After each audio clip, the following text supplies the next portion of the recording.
Apparently I stink because we can't have anyone else on the desk with me ever. But it's going to be a good one. We got our Monday esports dev stream. We've got some World of Brawlhalla stuff. And of course, we're going to get into some other stuff, some like players to watch out for in a little bit. And then of course, we got some show matchy stuff. How's it going, everyone? What's up? Good evening. I don't know what time zone y'all are in. This isn't the Blasters stream. I don't know what that means. I think you can go to brawlhalla.com/freeblasters and maybe that'll give you information. But let's get into the world of Brawlhalla. Speaking of the website, first and foremost, graphic. Hey, it's the Prime Bundle. Brawlhalla.com/Prime to pick up that Hattori bundle. Of course, you get the Hattori skin, you get the Hattori unlock if you haven't unlocked Hattori already, and then of course you get those 2 avatars and the emoji, and I'm always partial to the cat stuff, so that cat avatar was just for me, clearly. What else is going on in the world of Brawlhalla? Of course, we got to talk about the merch. You can go to brawlhalla.com/Prime for the last thing, brawlhalla.com/merch for this and the next couple of slides. We've got, of course, Yeti merch that you can still pick up. Shipments have been going out. That we got our snapbacks here. I wore the Vampire King long sleeve, that Volkov one. I love the arm details on both of those. Keep in mind they are long sleeve shirts, not crew necks, so different cloth weights. But other than that, great stuff. I know Sheepy's rocking her tote bag as well. Pick those up. You can go to brawlhalla.com/merch for this, as well as the Spiff Space stuff. So speaking of long sleeves, they have the crew neck as well as a short sleeve shirt. Both amazing shirt designs. Absolutely love them. And there's one more thing. If you want some merch and you didn't like either of those last 2 things, or maybe you just want some more stuff, you can go and check out that Insight stuff. So maybe you missed out on BCX and you still wanted some of those joggers, or you wanted the mouse pad, or you wanted a jersey. You can go over to brawlhalla.com/merch and find links to all of these different locations and pick up the stuff that's right for you. What else is going on? Winter Championship, of course. How can I forget? It's literally less than a week away. I don't even know if signups are still open for singles because it's coming in quick, but you can go over to brawlhalla.com/winner and find out all that good information on singles, on doubles. You can still register now for doubles at the very least, probably singles. I think singles usually close around Wednesdays. But either way, make sure you sign up, brawlhalla.com/winter, because it's coming in quick and it's going to be the kickoff to our esports year this year. Anything else you want me to say? Do you want me to talk about the other thing that got announced? Okay, yeah. Speaking of esports, of course, we announced all our LANs for the season. So that's one more thing. Do you want me to bring in our person to talk about that together? Okay, cool. Yeah, let's bring in our person. So again, I obviously have a really bad BO problems, so we have to bring someone in digitally to be next to me. But let's bring in my very bestest friend, Sparky. The only bald person I know. Not the Winter Championship graphic, but there he is. Can you hear me, Sparky? I can. Okay, well, hold on. Toast gave me very clear directions right before that. He said when you're on the screen, you like when you see yourself on the screen, you're unmuted. So first of all, he wasn't very clear on which screen that would mean, whether it's on like the actual stream itself, which is of course delayed, so that would be a horrible cue to go off of. The other one would be like your screen on the program that we're using to dial me into the studio, right? No, I'm staring at a big old black screen right now. It looks the exact same now as it did 30 seconds ago. There we go. He turned the preview on so that I can see what's going on. So I just want everyone to know out there that this is not my fault. I am in no way incompetent here. This is someone else's fault, and it's not mine, and that's the most important thing. I think the good news is that we won't have to deal with this when you're here in person for Winter Championship this Friday. That's true. I can't wait to go because it's going to be an incredible weekend. It will be the kickoff to the entire 2023 competitive season, something that we've been waiting for. I don't know. I probably needed like a week break after World Championships. Yeah. But once that like 7-day period was over, I was itching, and I had to look at my arms, and I'd realized, oh wait, I didn't get poison ivy again. I'm just itching for more competitive Brawlhalla esports. Oh yeah, and of course, some people are confused about the schedule and whatnot. Winter Championship this Friday is kicking off with singles. We're gonna see singles as the start of all of our seasonal events, and that's because along with our seasonal events, we've got those royales that are gonna be happening. I believe they're called royales, right? Sparky, you know yes, the details on this? I do. They are going to be, well, you said you know the details, and I may be a little bit fuzzy on some of them because I didn't prepare for this part. I got a lot of notes, but I don't have notes about this. Okay. The Royales, they are going to be, you can see it right in front of you right there. You can see kind of in the top right-ish of your screen, top 3 NA, top 3 EU, top 2 SA. So what does that actually mean? If we go back to last year, we had our mid-season invitational where the certain X number of PR from each region was invited to a closed event. It was invitational only. Everybody could watch at home, but of course the players there were playing in person. We are going to have essentially a smaller version of that 4 times throughout the year, of course, accompanying each seasonal championship. So the Winter Royale that will come March 10th through March 11th, the top 3 in North America, the top 3 EU, and the top 2 from South America will be traveling to actually play in that in-person environment. So we'll get like 4 mini lands throughout the entire year, in addition to the World Championship, and then of course the more standard open entry lands that will act more rules wise, kind of like the World Championship, where you out there can show up, play in the tournament, and then get knocked out by your favorite players and then enjoy cheering them on. Well, Sparky, of course, I am not a strong enough competitor to earn a spot in these Royales, but maybe I want to go and travel and compete in some Brawlhalla. You kind of mentioned it. What's the first one coming down the line? San Diego. Oh, no. It's San Diego. Is it? Yeah, It's DreamHack San Diego. DreamHack San Diego. There it is. That is going to be kicking off in April. April's going to be a busy month. Really, the beginning of this season is going to be an extremely, it's going to be a little bit grueling schedule for a lot of these players because you're going, boom, Winter Championship. Off season has been taken off. Some people were grinding, some people were chilling, but boom, February happens. March happens. That's going to be our first Winter Royale. Then all of a sudden, right around the corner, Spring Championship, the online tournament. Then boom, April has DreamHack San Diego and the Spring Championship Royale. That is going to be a huge month for these players.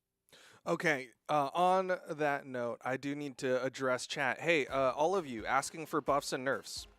Literally not the stream for that. Shut up. I can't. Everything you're saying might as well just be putting a letter in chat. It makes no difference. Do you think that's going to work? Maybe. You know what? Do you think that's going to work? Maybe if everyone in chat unifies together no, and wants... No, you're going the wrong way. No. No, but they have to spell out buff weapon together collectively. But I think it's time, Sparky, that we talk about some players to watch. These aren't exactly our players that we think are going to win the Winter Championship or anything crazy like that, but it is going to be people that, you know, maybe we don't always have time because we have a very rigid schedule before we get into those Winter Championships or those seasonal championships where we talk about our pre-show and players that we think are going to potentially do well. But let's talk about some players that we are excited to watch this Winter Championship. I'm gonna wait for Sparky to be on that side. Okay, there we go. So Sparky, do you wanna go first? Sure, we're going to do a player from each region that you need to be maybe training your eyes on a little bit more than you might otherwise be looking at when you're looking at the stream, when you're looking at the bracket, when you're looking at seeds as they come out, when you're looking at power ranks, everything that you need to be looking at important on an individual player basis, one player per region. We're going to start, of course, with Big North America, the region that Duke and I both hail from. The player I am looking at, and it's not going to be for the reasons you might necessarily think, is Impala. Duke said that it might not be the person we think is going to win, and I'm going to say it right now. I don't think Impala is going to win the Winter Championship for 2023.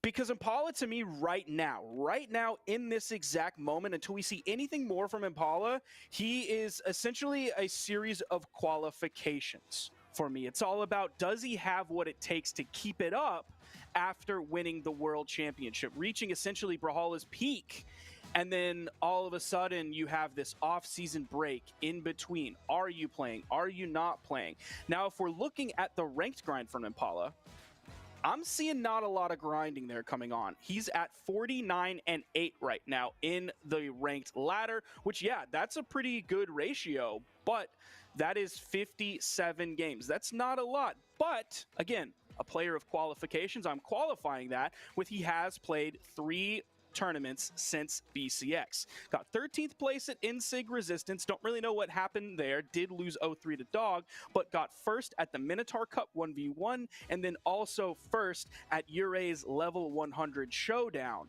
Now, again, I'm going to qualify yet again. These tournaments were not the most stacked tournaments out there. North America tends to take a major break in the off season, which is one of the reasons it's so volatile for the Winter Championship.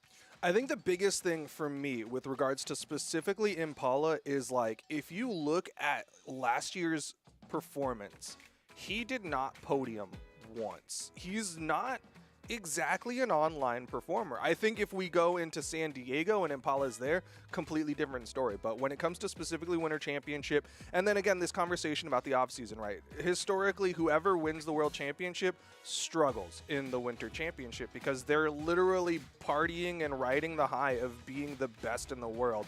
So I think Impala is going to be an interesting one. And again, you couple that with the fact that, like, there's the recent balance changes that really kind of not necessarily targeted Impala himself, but definitely kind of hit some of the things that Impala was really utilizing in the World Championship. I think he might have a really weird Winter Championship. Now, he did mention publicly in a tweet that the nerfs weren't that wild to both Bo and Kaya. Now, definitely still good. Those were his words, that Kaya is definitely still a good legend. I don't think we're seeing like an identity crisis from Impala as those patch changes came out and actually got in his hands. But who knows? That was an opinion from, I don't know exactly when, but probably about a week ago. We know that Brawlhalla players' opinions on things can vary wildly, especially when it comes to balance. If you ask 3 Brawlhalla players their opinions on balance, somehow you're going to get 4 different choices. Very accurate. Anything else you want to say about Impala? That's all I've got for Impala.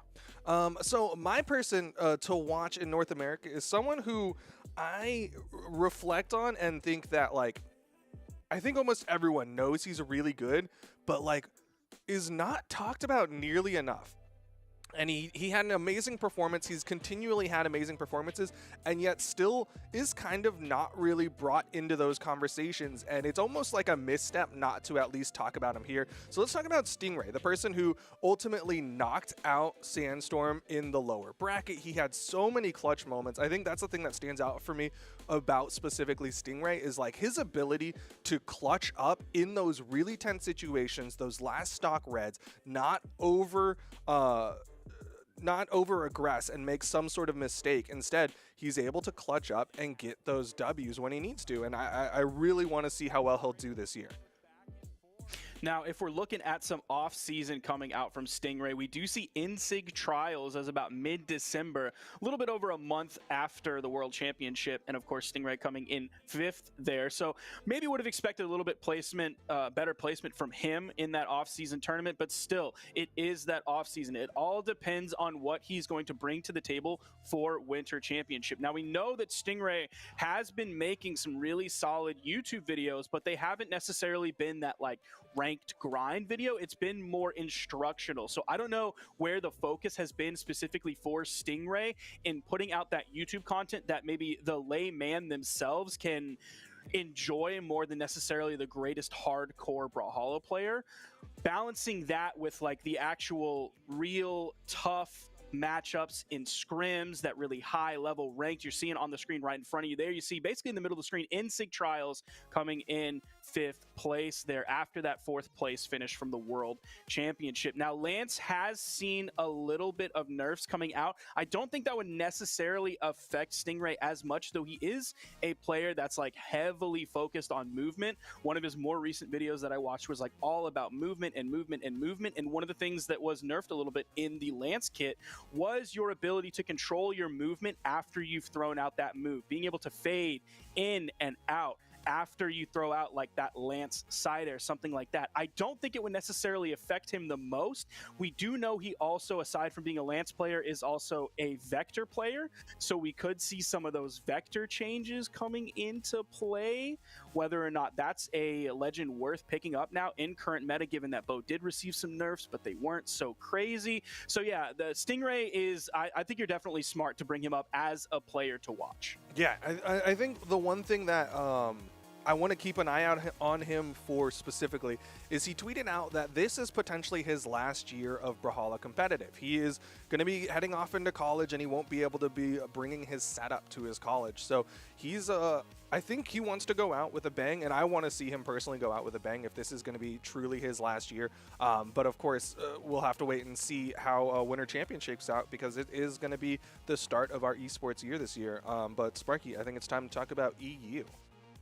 Let us move over across the pond over to EU, where I am going to be looking at Ninja. I am looking at the Ninja 729. We're talking about balance changes and how that could play well or maybe poorly for some players in the Winter Championship. What's been getting a little bit of love? Cannon has been getting some love. Sandstorm's talked about it, both the weapon and specifically Lin Fei, of course, who is one of the longest standing Cannon players who regularly plays the weapon. That is going to be the Ninja 729. I think all of that is going to play stronger for him than other people. A little bit of the in-lag reduction whenever you whiff like the side light, that's going to give him more room to not get punished. That's going to give him the ability to throw those out, make himself more of a threat more of the time. Now, we're going to see a little bit of a dramatic 180 compared to what I was saying from Impala. Impala wasn't really grinding the ranked ladder. The Ninja has. He is 261 and 125 on the ranked ladder right now. He has the third highest peak elo in his region, and he is currently 5th on that ladder. But he hasn't done well in those off-season tournaments, but those tournaments were much more stacked. Those tournaments had the players in them that you would expect seeing in your top 8, your top 6, your top 4, your top 3 of a standard seasonal tournament. Now, if we're talking specifically Legends, I expect the Sidra, especially now that we have a new Sidra skin out with the Fang teeth. I know a lot of people are really excited for that, myself included. But Sandstorm mentioned that Lin Fei, specifically Sakura, might be one of the best Legends in the game. Now, of course, getting into that canon experience, Ninja has plenty of that. He also has a level 56 Lin Fei. Even though we know the Sidra, he still does have a lot of hours put in on Lin Fei as well as a character. That would be interesting. I think he's generally known for the Sidra, and then a little bit more recently, he's been on that Jala. But Lin Fei, not a bad pick. Again, like Cannon, one of the weapons that actually ended up getting a lot of positive changes in the most recent balance changes, kind of like you mentioned. He is kind of the carry of the Cannons for what it's worth. It's like, it's him and it's Kaina. And I think both of those players are going to benefit heavily from the recent canon changes. Okay. Anything else you want to say about Ninja? No, I'm curious who you have for EU. I absolutely adore Ninja. I just want to say he's a great person. I've chatted with him, and you saw the ranking page just a second ago. He has so many games played compared to everyone else.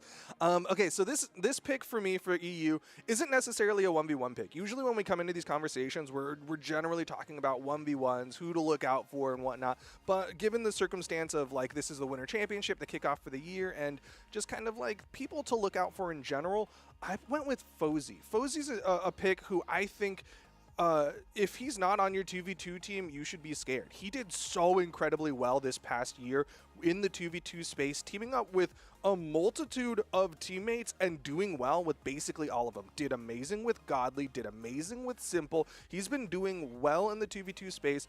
I'm not sure how well the Zariel will work, but I think I say that every time he starts to do it, and then it works amazingly. So who knows? But I want to keep an eye out on Fozy specifically, especially in the 2v2 space. Any of the balance changes coming out, Fozy has enough of a stable of Legends that he can pick, that he can work around that. While I don't think anything was necessarily nerfed in the ground, despite what you might hear about gauntlets on the Twitter timeline, I think Fozy is one of those players that even if something just like isn't feeling right, which can be that day, that hour, that minute, Fozy is one of those players that can like reach in to those pockets and start pulling things out that you might not expect, pulling things out that other players don't necessarily have hidden deep in their pockets. I think coming out with Fozy as the pick for, I mean, really 2v2, but like also 1v1 is not a bad choice whatsoever. Definitely someone that everyone needs to be on the lookout for. And let's be real, a lot of people are going to be on the lookout for Fozy and what he brings to the table this year. Just looking at that clip right there, like, Fozzy's insane, and I definitely think he's one of those people who we're going to start talking about a lot more. Again, maybe a little bit more in the 2v2 space. I can't quite remember how well he did in 1v1s, but definitely in 2v2s, I think he's going to be a big topic of conversation whenever we get into those 2v2s. Sparky, let's talk about a very popular region, South America. South America. Now, everyone's going to be thinking that I'm going to be talking about Kaina and saying how great Kaina is and how he's like injected a lot of life into South America when it was really in the past was dominated by Fiend. And like all of that's true. Except I'm not going to be necessarily saying it beyond what I just said because I'm talking about Use. Yes, that is Use, ladies and gentlemen. Use is an interesting player in South America. People know I love Kaina, and I think he is probably one of the best, if not the best, South American 1v1 player. But here I'm focused on Use. He's number 2 on the ranked leaderboard currently. Now, but what we really need to look at is the win-loss ratio for Use because it is staggering. He is 109-4. He has played 113 ranked games, and he has only lost 4 of them. That is someone check his computer. Incredible. Check him PC because that is amazing. Now, if you want to compare that to other players, like if you're looking at Godly right now, he's 103-12. He has fewer wins and greater losses than Use. Now, after midseason championship and definitely after world championship, I don't think that many people are still saying, yeah, but it's South America. Just to like stack that up and say, you don't need to say that anymore. If we look at who got top 16 in the World Championship, there are more South American players that got top 16 in the World Championship 1v1 than there were EU players. So we have seen so many times that you cannot count South America out. I hope we get to see Use travel for the Royales and lands this year because I want to see how Use not only stacks up against his region in actual official tournament play, but I also want to see how he stacks up against the rest of the world because Use is poised in a really good spot to get the chance to travel and actually do some major work in the worldwide brackets this year. Yeah, I would absolutely love to see Use make it out to some of these offline events, the Royales, as well as, of course, the lands, San Diego, Dallas, and so on, the DreamHacks. But either way, Use. It's interesting because like so often with the conversation of South America, Use is like on the outside of it because of the way that the region works. We don't have as much time to talk about it because we go from EU directly into South America. That's going to be the format again with this weekend.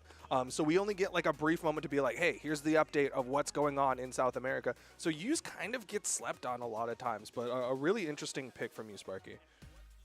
Yeah, he's definitely one of those players who is also grinding a lot. South America does this probably better than any other region, but like they're constantly playing the game, always playing the game. When I was looking at what he did in the offseason on Start GG, I had to like scroll back multiple pages to actually see what has happened since BCX and now. That also included a LAN for South American players. Of course, yet another one of the Caratada lands that I love to watch and love to see put on by the community, put on by Estasau. So Use has been grinding and winning tournaments in the offseason, including the first place finish in the 2v2 portion of that Caratada land. It's so interesting seeing the difference, just again bringing up that ranking page, the way that South America has basically everyone in triple-digit wins versus the last one that we saw, I think EU, where there was like one person with triple-digit wins. Very interesting. Okay, so my person for South America, again, normally we go about people that like we think are going to win the event, and it's weird that I'm bringing this person in this conversation as just someone just to keep an eye out for, but specifically I'll probably end up talking about Kaina during the pre-show, but Kaina is a very enigmatic person to me. Kaina was someone that you, Sparky, kind of started looking out for really early on. You definitely started pointing people towards Kaina way before I did. I was still stuck on the Wes and Fiend train and trying to like see who else was going to be in that conversation, and Kaina kind of blew up in that mid time and has been doing incredibly well. I still obsess over the Kaina Bodvar, but like you said, since the Hammer nerfs, he started switching over to the cannon, looked absolutely amazing, but guess what? Hammer's starting to look pretty nice again.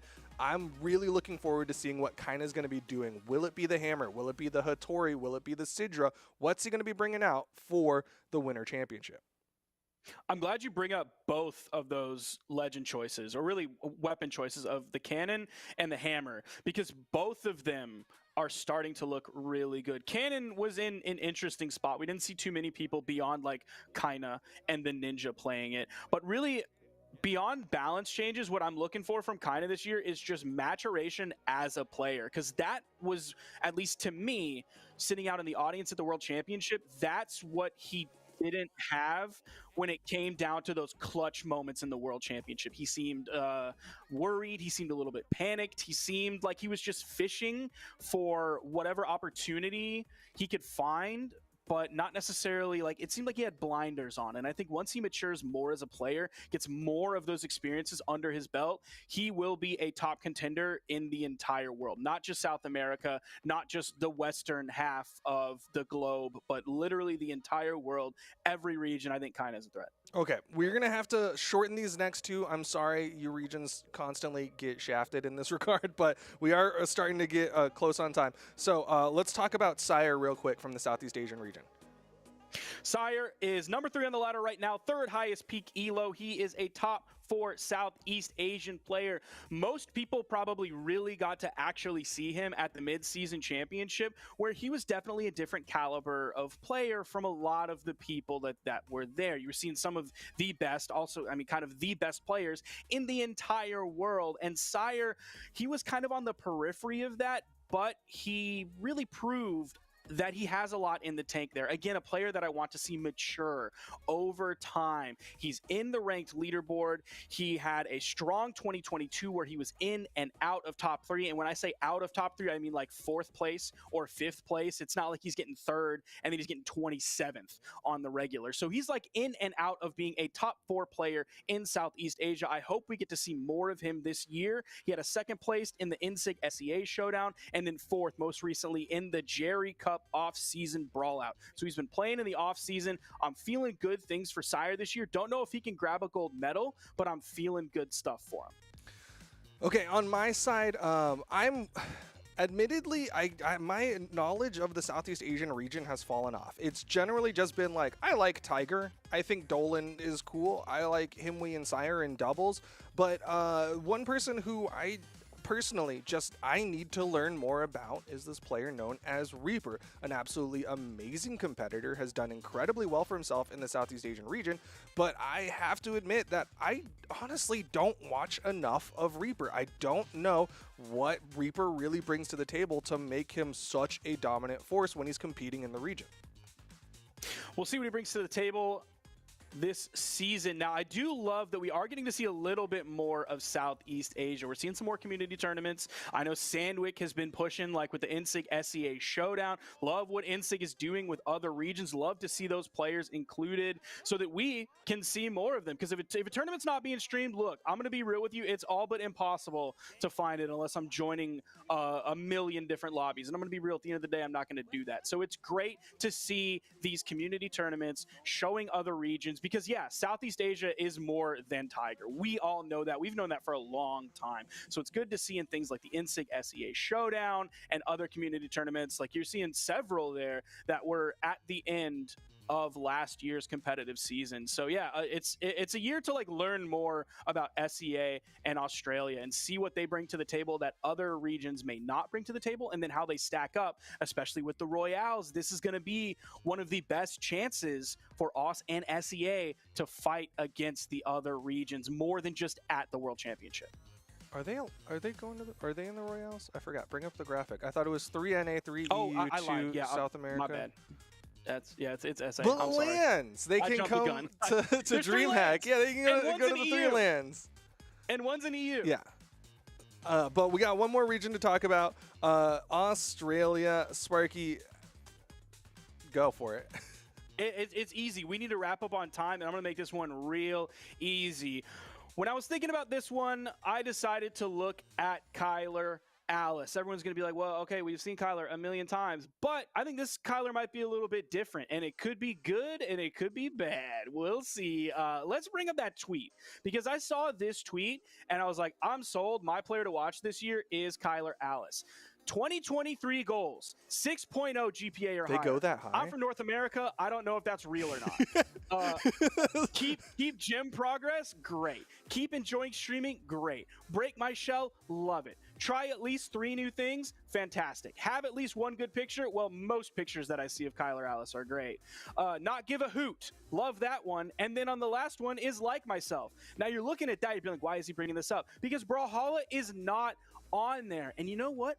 I'm saying that's a good thing, because that means he's not putting all that weight. Look at what happened at the end of last season. He came to North America in Canada and trained for like a month for the World Championship, and I'd be willing to bet that he placed lower than he really wanted to. Might have been disappointed at the end of last season. So this season, his goals, based on the tweet, it seems like Brawlhalla is not there. And I think by removing that pressure, I'm hoping we can see Kyler Alice reach the true potential of whatever he has right now. It may not be the peak of what we've seen in his entire career, because he's had a storied career. He's had so many wins in his career. But what I'm looking for from Kyler Alice is to hopefully take away that pressure, because pressure creates diamonds, but you can also put trash in the compressor and you just get smaller trash.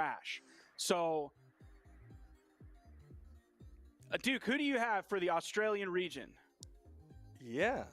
I realize now that I've gone through this list that I accidentally picked like top PRs in their regions, but I picked Asmodee, and Asmodee is someone who like does incredibly well, but I personally forget how well Asmodee does because I'm just so enamored with the way that she plays. She has such a fun play style. Watching her do well with the Vector, I have said previously that the way that she uses Vector Ensig is unlike any other. And I think that still holds true. Asmodee, of course, played the Hugin at BCX, but still, I think Asmodee is just one of those players, like, if you just want to watch fun Brawlhalla, watch Asmodee, because that's what Asmodee brings to the table. I know a lot of people wanted to see more Vector from her last year, but she did kind of take a step back from that and really focus on the Moonin, which she then took a step back from that, of course, as we saw a lot during BCX. She was just having trouble knocking out her opponent. She was very vocal about struggling to find those KO options on Moonin, that she wasn't going to touch the bird anymore. So that being said, we'll see if maybe Vector is that thing she wants to lean back into. I mean, Vector is seemingly a meta legend. It's not like Lance is gone from the meta. It's not like Bo is gone from the meta. Of course, the Vector SIG change, that could be a huge thing. That might be amazing, and it's just unexplored yet beyond just like the massive amount of damage that it does if you hit both blasts. So we'll see who is able to explore Vector and find exactly where Vector fits into the meta beyond just having a bow if you want to play bow, or having a lance if you want to play lance. So yeah, Asmodee is a big question mark for me, as well as probably being the best player in Australia, but I don't know what she's going to do this season. I don't know what she's going to do even at the Winter Championship. She might find herself on Vector, be like, it's still not hitting, I'm out.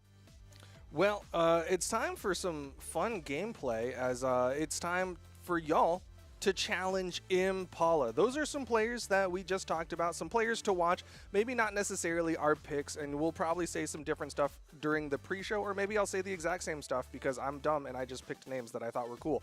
But either way, it's time to watch Impala beat y'all up.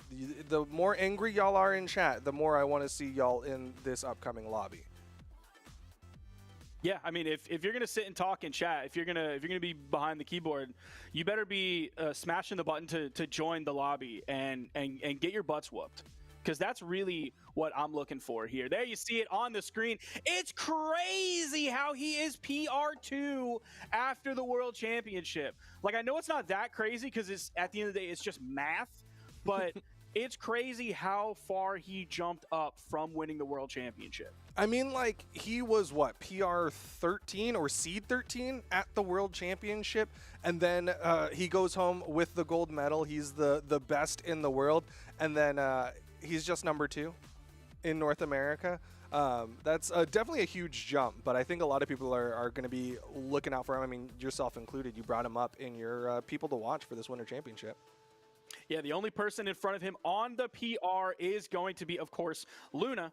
a player that many people expected to win the World Championship, take home that big gold. But no, it was Impala. We'll see what Impala wants to play today, whether we're going to get to see some Tesca that I know we're going to get to see from a lot of different players coming up for the Winter Championship. It looks like we're ready, and we're going to get into it. How are we giving this room code? He yeah, said we could show it in the like well, he said because it. he hit it on my side, which means that when he goes to the gameplay, it's going to be hidden. So, oh, we also need to give a shout out to start.gg/BH community, because that's where all those tournaments that Sparky was referencing, all those in-betweens between the World Championship and this Winter Championship, our community has been running some amazing tournaments. Also, shout outs to Brawlhalla.com/esports, start.gg/Brawlhalla, I think works now. I tried it earlier today, and it'll show you this year's esports stuff. So check out all the esportsy goodness, because of course, esports is cool. Esports is cool and mouse great. on screen. Everybody loves it. Mouse on Many screen. people are saying mouse on screen. So if we could get that off the screen. This is like, yeah, we get it. It's like the pre-show. It's before the Brawl Winter Championship, but like, come on, we were practicing in the off season as well. I know Toast was. Toast, is it still there? He's in front of me clicking. Yeah, that's what I mean. That's what I was like, bro. The mouse. It's like literally the worst spot. It's the most obvious thing. I'm usually pretty good at not noticing it, but it's like right there in the middle. It's you can see exactly the what you need to screen. See in Valorant. If you want your chance to join 681-365, I don't know if it's against the rules to say the room number, but it's already been done. The toothpaste is out of the tube. Ew. Of course, we have Impala in here with the classic drip from BCX. That's a tournament winner, ladies and gentlemen. He's rocking, what are those called again? Titles? He's rocking the 1v1 World Champion 22 title, and he's going to be going up against Master of Donkeys. Otherwise known as Shrek. I feel like they have a more equal level between the two of them. I don't think either one is below or above the other one. I think there's a great equity and a mutual respect between those two. You know what? I think you're right. I think there is a lot of respect given and taken between Shrek and Donkey. But either way, whenever Impala is ready, we can run this. And Master of Donkeys was in here early, so it's very possible that Master of Donkeys, at the very least, is friends with Impala. Very potentially could be another pro player that we are aware of, but is currently under a different name. But either way, Master of Donkeys was here before literally all of y'all. Early bird. Now, I'm looking at the clan and I'm looking at the Lone Wolf, and that is familiar to me. I don't know if I'm making that up. I could just be lying and it's not actually familiar to me, but I feel like Master of Donkeys is a familiar person because of that, and I'm just going to go off that. Of course, does have the Artemis in front of us. We don't see too many Artemises anymore, and I expect to see, I don't expect to see that many more. I don't think there's necessarily a reason that a lot of players are moving to this character. It's just like the handful of hardcore Artemis crowd, they're like, yep, we're still going to keep rocking it.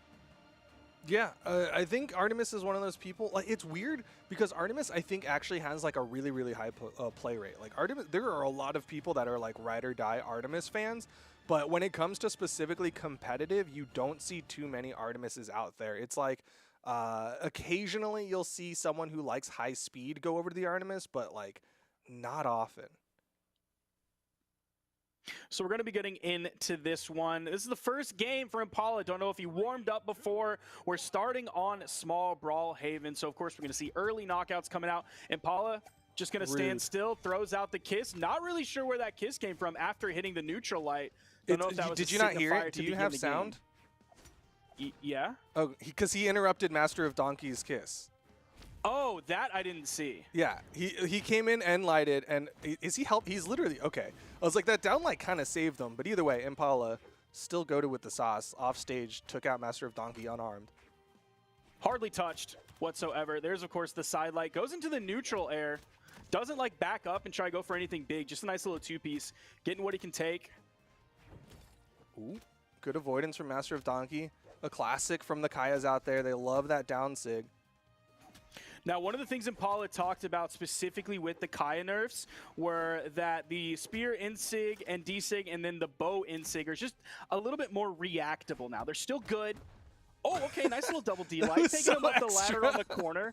Don't normally see that. I mean, that's what you get from a player like Impala in these show matches. That's what I really love about this sort of format, where you get to see like what normal people look like when they play against really good people.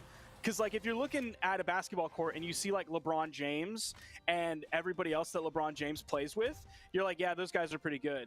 But if, like, you took a normal, just a guy and, like, put him out there, it's over. And this is what we get to see today from Impala. Yeah, it's like those people who want to see, like, an ordinary guy run the 100-meter dash against Olympians, but this is an ordinary guy running into Impala in a 1v1.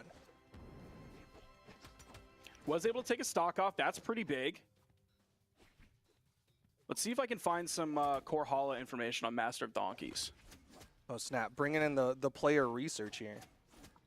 I usually like to just lie about them and just say Master of Donkeys is actually like 2,300 elo. Does have a level 100 count. I was close. Neutral Let's air, see, Legends. side air. Definitely number one is going to be the Artemis. Impala's going to take that, trying to give Master of Donkeys his moment beyond what was just on stream. He's played 56 of the 57 Legends. Wow. Has some solid Legends under his belt, but definitely going to be the top one coming from the Artemis. Did what he could against Impala, but of course, it's the world champion. All right, coming in, someone with the nickname Yo J Too Tough. Going to be going up against Impala. Coming in with the Val. One thing that's cool, okay, this is like super random and minor, but that's how my brain works, is that because we added the favorited system, the people who spam join now get to join as something other than Bodvar. They could potentially spam join into their actual character, and you're not going to just see Impala versus Bodvar a bunch of times. Great, we love that. Though I actually do want to see more Bodvar now. Just I not do in my too. right games, please. Oh, okay. Okay. Wait. All right. Wait. Oh, No. Jay. Oh, Jay, you might be tough, but you're not going to make it through that one by getting a hit on Impala. Not even a single touch, a single scratch. Wait. And it's going again. The double delay. Off the top. He gets it. Bro, don't let him do it. You're on camera, man. Everybody's not again. Not again. Okay, he hit. Yes! He hit him. He hit him. It's over. No complete shutout today, at least in terms of damage. No JB4. Okay. Imagine. And he gets Didn't even get the 3 stock. That's the tech, man. Jay. Let them He's burn themselves rallying. out. Okay. Well, And it's over. didn't get 3 stocked. Okay, I have a question. Does Bro, everybody 15? see the same end-game message? 15? I think so. Okay, so you got a GG? I was not paying attention. Oh, I'm pretty sure everyone sees the same one. Because it's also in, like, the replay, right? Like, when you rewatch a replay, it'll be the exact same end thing. okay. So there we go. Impala just completely taking apart Yo J Too Tough. Now it is time for Apples and Bananas to join this one. Because those are two things I love to eat. Together, separately, or just, like, in general? I mean, really, I was just referencing the song because I actually don't like eating apples. Apples are gross. Maybe you just haven't had the right kind of apple. That's what everybody says when they like a thing that's bad. It's like, oh, you haven't had the right coffee. Oh, you don't. Trust me, bro. You haven't seen the right anime. One Piece is one of the right animes. Hey, you've watched plenty of anime. Yeah, but only the good ones, which is like 4. Okay. Impala, on the other hand, going to get that stock quick and clean. Dude, Impala's... He's not struggling at all. I feel like both of his stock losses so far have been him overcommitting off stage because he wants to get that clip. Yes, that is 100% true.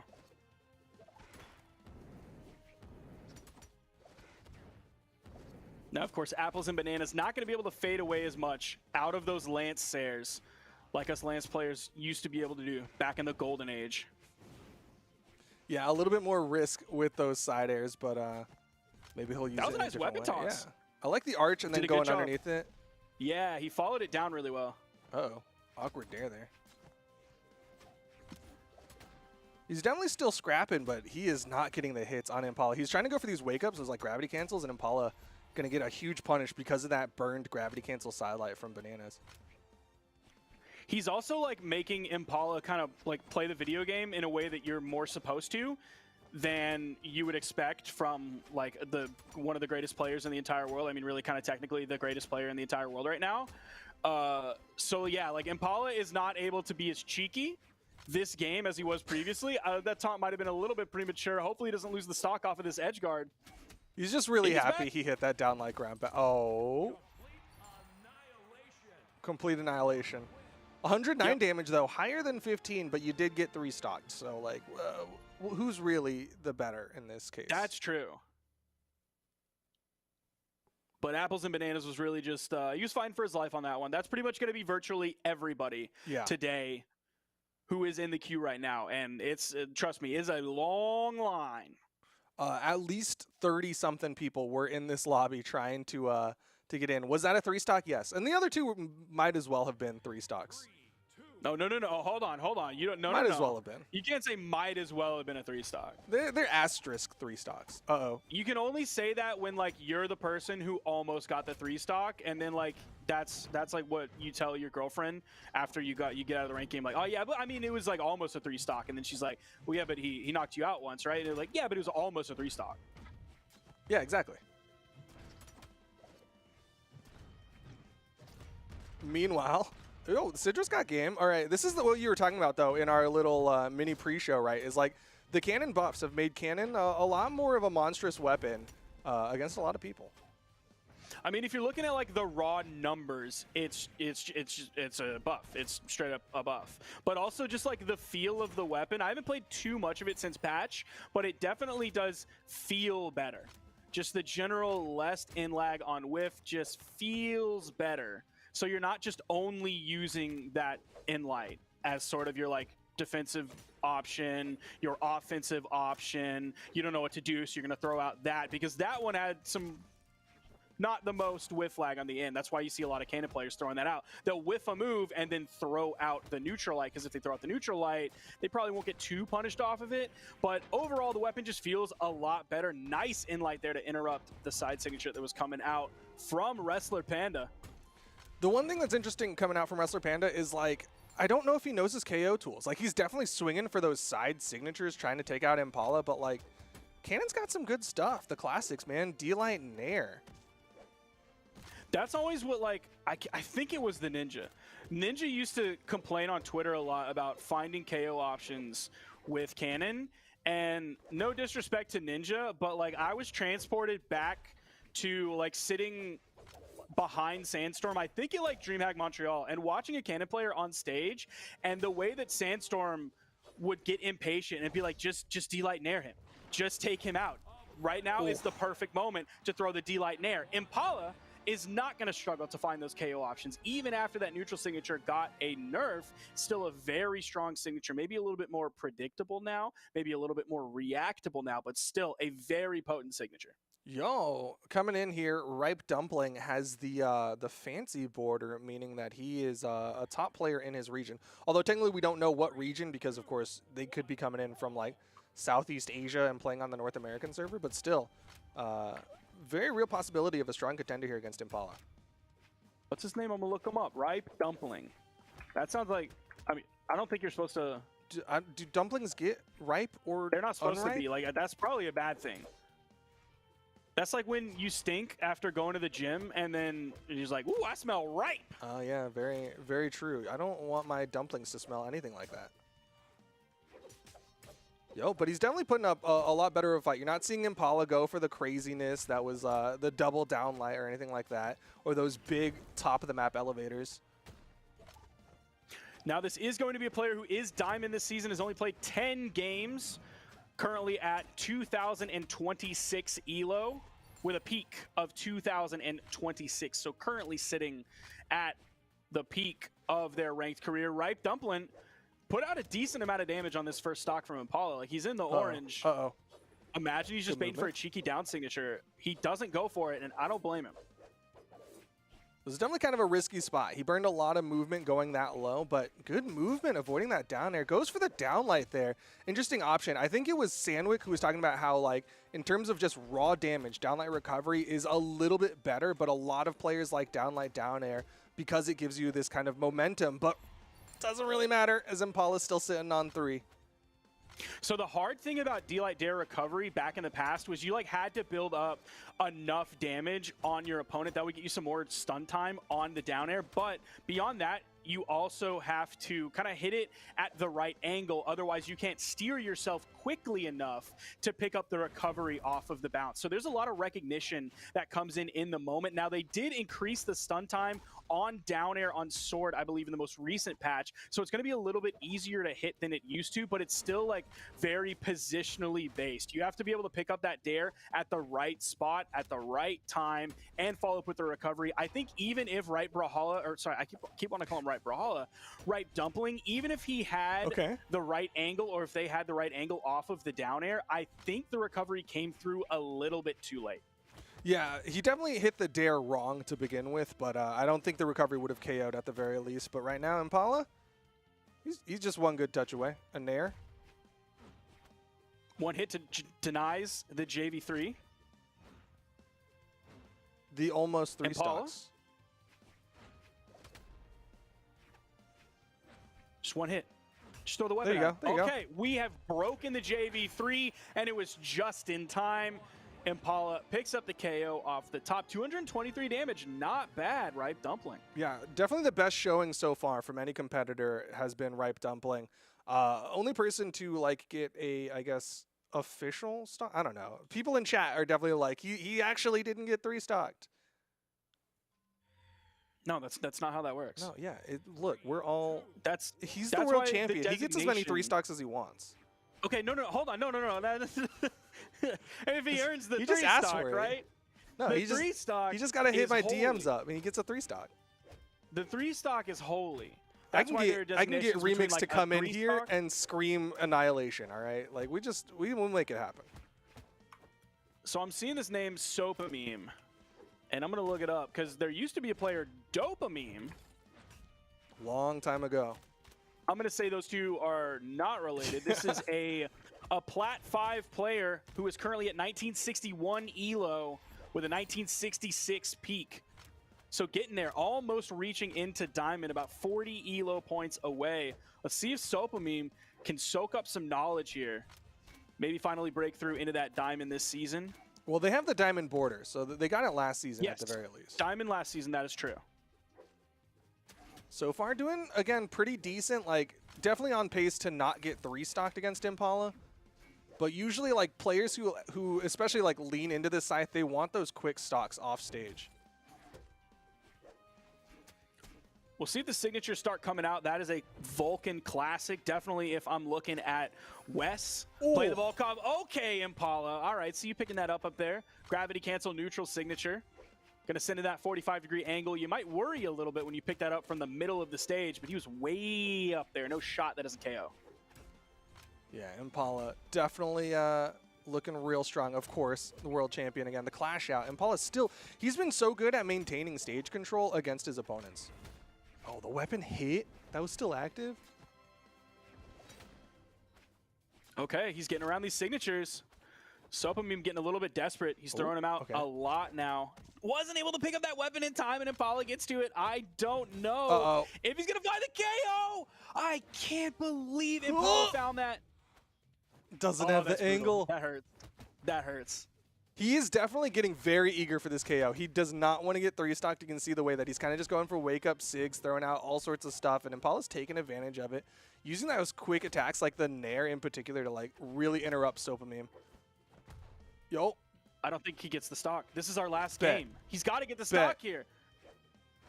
Channel points on the line here. Oh, no! Why would you never do that out? Okay, okay. Dare's not really a KO tool. Wait, nope. Wait, bet. Just be snowy. Wrong way. Good dodge. Oh. Uh-oh. Come Wait, on, no weapon. Sopameme, clean him up. Oh, he avoided it. Oh! Yes! King! That's why he's the ultimate villain in the battle pass. It's because he can get a stock off of Impala. Yo, he's going for more. What is he cooking? Does he know? He's throwing his weapon away right away. Hey, he clashed out. No JV3. That's what he wanted. No, I meant like what was Impala cooking? Oh. Because he was throwing his weapon away like he was looking for something. Like he was looking for a double D-light or something like that in the unarmed kit. All right. That was supposed to be our last game. I don't think Impala got the message, but if y'all are in the lobby, go ahead, keep playing with him. Maybe Impala's he's just running the lobby right now. But either way, that is our time for this stream here, of course. We've got plenty of streams throughout the week, Tuesday and Friday. I don't know. Brawlhalla.com/schedule will tell you when, because we might not have one this Friday. But either way, plenty of esports information over at Brawlhalla.com/esports. Of course, we've got Brawlhalla.com/prime. We've got Brawlhalla.com/merch. Sparky, is there any other website I forgot? I don't think so. I think you pretty much got them all. Twitter.com/whoissparky. Brawlhalla.com/winner. That's what Cheapy said in the back, because she's also paying attention. What is that? Hold on, I gotta look at that for a minute. Brawlhalla.com. That's for winner championship. /winner. Oh, winter. I thought you said winner as Winner. like the opposite of the loser. Yeah. Well, you're that one, so I will be the opposite. So either way, twitter.com/whoissparky if you want. Because thank you, Sparky, for coming in on this Monday stream to talk shop, talk about some players, talk about whatever we feel like, and maybe just lie in between. But either way, thank you again for coming on. Yeah, thanks for having me. That's going to do it for our Monday dev stream. Again, check out Brawlhalla.com/schedule for all of the times and information. Bye.